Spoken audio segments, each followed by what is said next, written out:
Bienvenidos a las recomendaciones de Metropolitan Comics. Hoy os traigo Buen Europeo en este tamaño tochal, Shangri-La de Matthew Bablet, donde tendremos una historia que salió ya hace algunos añitos, pero está muy bien volver a traerla por aquí, que nos trae D-Books, en la cual tenemos una historia de ciencia ficción, pero que va a tocar muchísimos temas muy interesantes y muy de actualidad. Tendremos un comienzo un tanto extraño, tenemos un personaje sobreviviendo por ahí como puede. En principio parece que estamos ante alguien casi de la edad de piedra, aunque veremos algunos elementos futuristas que nos van a desubicar. Está claro que no estamos en el planeta Tierra por ciertas cosas que pasan. Y después de esta introducción tan extraña, veremos un poco ya el comienzo de la historia per se. Vamos a acudir aquí a una especie de final del mundo, que todo esto cobrará muchísimo sentido al final de la historia.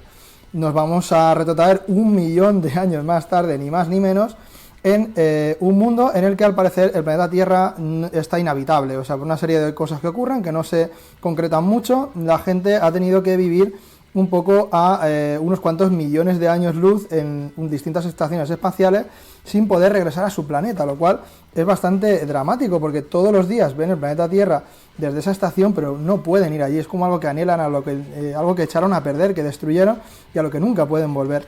Y dentro de esa estación espacial se ha creado una especie de utopía, en teoría, de felicidad absoluta, pero realmente es una utopía dedicada al consumismo más voraz. O sea, fijaos un poco los mensajes subliminales que van a haber siempre en todas partes: comprar, usar, comprar, trabajar, dormir, trabajar, sentarse, trabajar, irse, 50% de descuento. O sea, vamos a tener a la gente totalmente consumida con ese, como os digo, estar siempre comprando nuevos productos, el nuevo iPhone, la nueva tablet.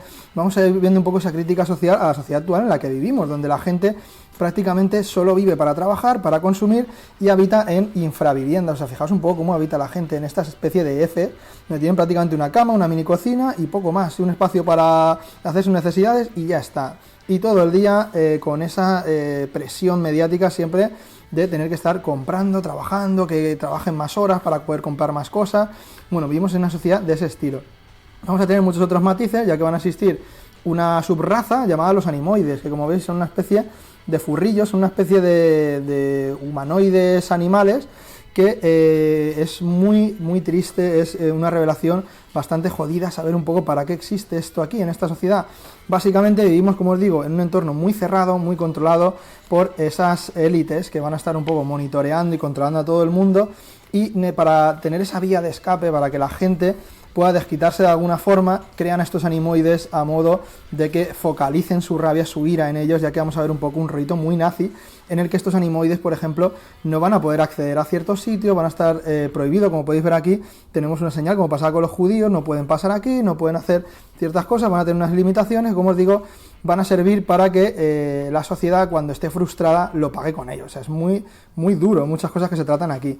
Como veis un poco, la propia publicidad va a estar siempre hipersexualizado todo, tías en pelotas con nuevos productos de última generación, todo para que la gente pique y no piense y haga lo que esas élites les vayan mandando.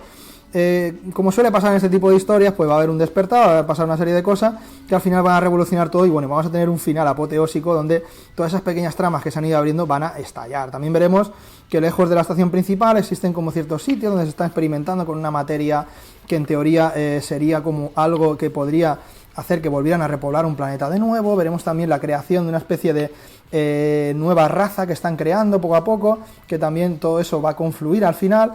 Hay como pequeñas tramitas que se van abriendo y que van siendo muy interesantes. Más allá un poco del desarrollo de personajes, que no suele ser muy allá, aquí tenemos unos personajes que están al servicio de la historia, básicamente no vamos a empatizar mucho con ellos, pero van a servir para ir contándonos e ir metiéndonos de lleno en este mundillo.